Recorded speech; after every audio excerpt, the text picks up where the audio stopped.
Well, while you were locked up, they had the Beenie Man and Bounty Killer versus battle. Right.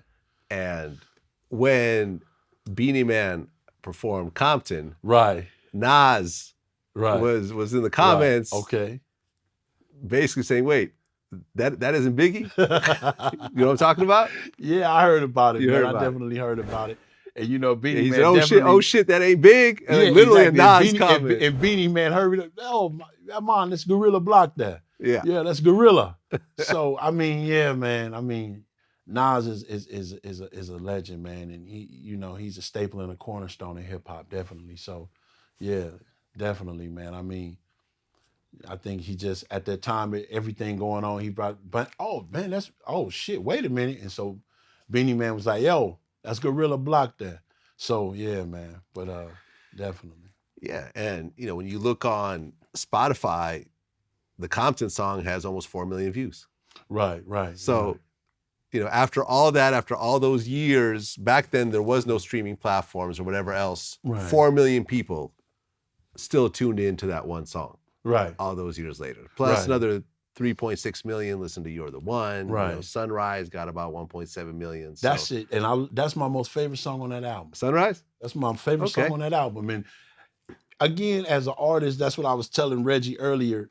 And he asked me, he said, man, Black, what is your favorite song on that album? It's Sunrise. Me and my brother, we was in Hawaii and we was in the airport and I wrote the hook to it and I had the beat and I was just like, and when I heard the song and I was like, this is my favorite song. But, I think more than anything, man, over the years, people have been able to listen to my music. They've been able to see my own artistic, way of doing things. And they've been able to understand a lot more. And a lot of people never knew who I was. A lot of people have never heard me, never heard my story or have ever talked to me. I come from the age of print media. So a lot of people, they were caught onto this perception that it's this dude and he trying to be Biggie. And so when you dealing with labels at that time, sometimes they begin to pigeonhole artists and put artists in this box. And so at that time, it's different now. Like, you can go on YouTube and artists can just jump on there. Or I just seen the other day, what is the shit called live? I can go on Instagram and just go live and talk to motherfuckers. Hey, what's happening? The fuck y'all doing? Hey man, what's going on? Oh man, what's happening, man? But it's different. It's a different world. Only people knew about me is through print media. Mm-hmm. They was able to read about me. And so a lot of people didn't get to know who I was. And then those who met me and was up close with me and was like, oh, okay, I fuck with this dude. Okay. Oh, I like his music, or recorded with me. And, that was just the difference, man. And me being able to just fuck with different people on genuine levels. And I just think that people still have a curiosity about me that never have known me or never heard my story or never talked to me or never, they only had one way. And so time has went by and people and things have changed. And so now you have the millennials and a lot of them look back and be like, man, what happened to this dude? Or, so yeah. Well, Guerilla Black, quite a story, quite a journey, and you made your mistakes, but you did your time. Yeah. You didn't get away with it. You paid, your debt to society, right? And you belong to start, out here, and you have the opportunity to start your life over. Right. And it seems like you're surrounded by people, your brother. Yeah. Hot Dog is right here next to you right now. Right. Definitely. You have a bunch of people with you. Seems like you have genuine love out there. You got your kids. Right. You got your wife. Right. And, it doesn't seem like you're ducking from what you did. Right. You took responsibility for what it is that you did in your mistakes. Right. And I think that's the important part. You're not sitting there saying, and I interview a lot of people, and there's always the excuse, oh, the judge did me dirty, or I never did this, and they blame. You said what you did, and you did the time for what it is that you did. And it could have been a lot worse. It could have been 20, 30 years. Yeah, it could have. And I look back at that, man, and the warning signs was everywhere.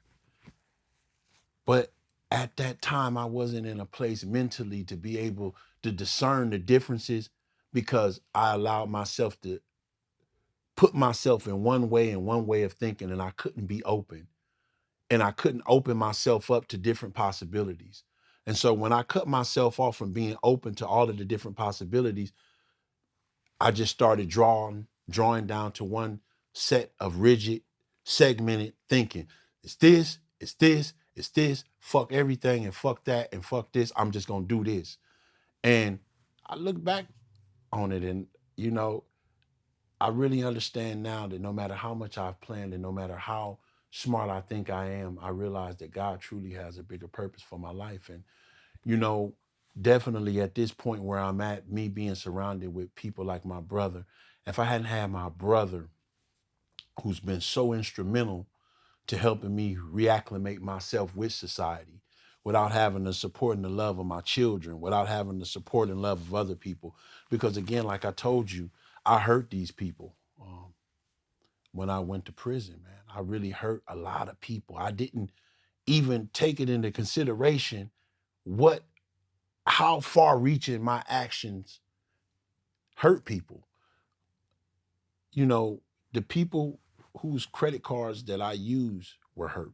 Mm-hmm. My children do not have a father in the home. They're hurt. Mm-hmm.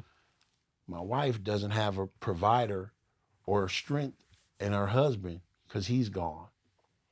My brothers no longer have counseling, a confidant to sit down and talk to on different levels.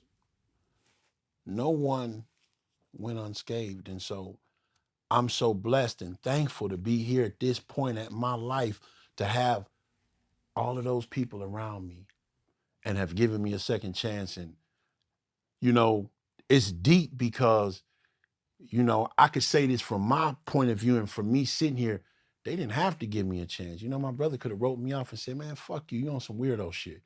You said fuck all of us. But he was like, yo, Black. He welcomed me back into the fold and said, hey, let's do this. Let's move forward. Let's get this going. Let's do this. And so I'm really, really proud. You know, I'm proud of my brother and the accomplishments. You know, he has a hairline. And that hairline definitely is dope. And it's been really, really successful to this point. And he's been there that, you know, even when I was in there in a dark place, I was in a dark space in there. And he was like, yo, your time is coming. You gonna get up out of there. When I was in the program, a lady said something to me and it was so crazy. And she said to me, she said, Mr. Williamson, you got a date to leave here, but it ain't about you leaving, it's about who's leaving. Mm. It's not about when you leave. The BOP, the Bureau of Prisons says you have this date, you're going home, but it's about who's going home. And so I learned that as humans, we don't change because we just see the light. We change because we feel the heat. And that heat sometimes is one of those things that say, damn, what if what I thought about and how I moved on so many levels was fucking wrong, period. But only whenever we get to that point to where we could question ourselves and say, hey, you know what? The way I've been looking at this might have been in a backwards way for a long, long period of time. And so, yeah, man, I'm now back and I'm cutting a lot of music and I'm back in the studio doing something that I'm passionate about. And, you know, dope. Yeah, when they killed Nip, that really, really crushed me in there, you know, because I lost my mother and Nip and, you know, me and, you know, my brother and all of us was real close with Nip. And I hadn't wrote anything in prison. I never wrote.